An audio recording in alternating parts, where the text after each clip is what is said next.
Saudara-saudara, kita lanjutkan lagi pembahasan kita. Padahal ya menarik karena berkaitan dengan lalu di mana sebenarnya posisi Nusantara itu dalam dialog peradaban ini, ya. Nah, India dan Tiongkok ini mempunyai penduduk terbesar di dunia. Yang satu 1,4, yang satu 1,3 gitu. Nah, lalu disusul dari Amerika Serikat dan Indonesia menempatkan posisi nomor 4. Ya kan? Nah, sekarang yang menarik adalah begini. Itu peristiwa kan yang terjadi 500 tahun sebelum Masehi kan. Ya kan? Ketika Budi Dharma datang ke Tiongkok dan Biksu Tang dari Tiongkok pergi ke India. Cerita Sun Gokong itu kan. Lalu apakah sebelum itu tidak terjadi sesuatu yang penting di Nusantara ini? Ya. Nah, di Kerawang diketemukan suatu kompleks candi-candi yang bernama Batu Jaya itu. Letaknya 500 meter dari Sungai Cimanuk. Ya. Jadi di situ ada satu kompleks yang tadinya kelihatan hanya tanah, tumpukan tanah aja. Ya, bukit-bukit gitu. Nah, oleh arkeolog dari Universitas Indonesia Hasan Jafar dengan timnya lalu melihat ada fenomena menarik karena ada seolah-olah candi yang muncul dari tanah itu. Ya. Jadi tanah yang numpuk itu lama-lama entah karena hujan dan lain-lain itu lalu tergeser, tergerus-gerus, muncul candi. Nah, kompleks itu Batu Jaya itu menarik. Karena apa? Karena candi pertama yang dibangun itu dibangun pada abad ke-12 itu. 2. Kira-kira tahun 150-an gitu ya. Jadi itu kira-kira bisa 300 tahun sebelum Budi Dharma ke kuil Shaolin Temple. Ya. Nah,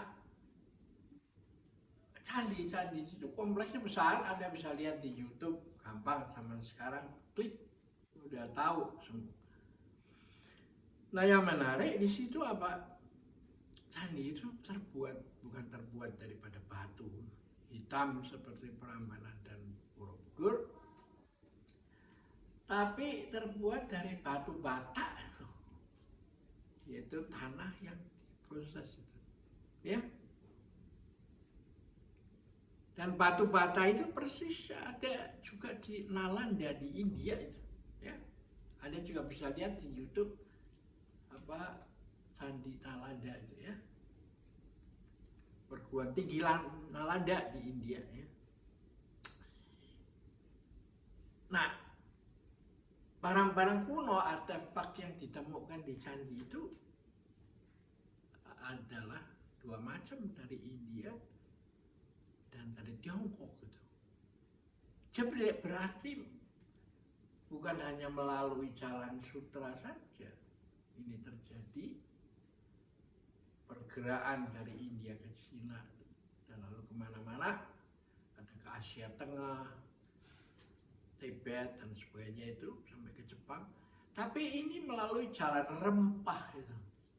Orang yang mencari rempah-rempah itu sampai di Batu Jaya itu. Dan tanah itu bukan batu, tapi tanah itu dijadikan bata dulu. Ada proses, ada teknologi pada waktu itu, sehingga bisa dibangun menjadi tadi. Nah, kalau you lihat nama Gunung Salak, itu kan Salak itu berasal dari Salaka Nagara itu ya.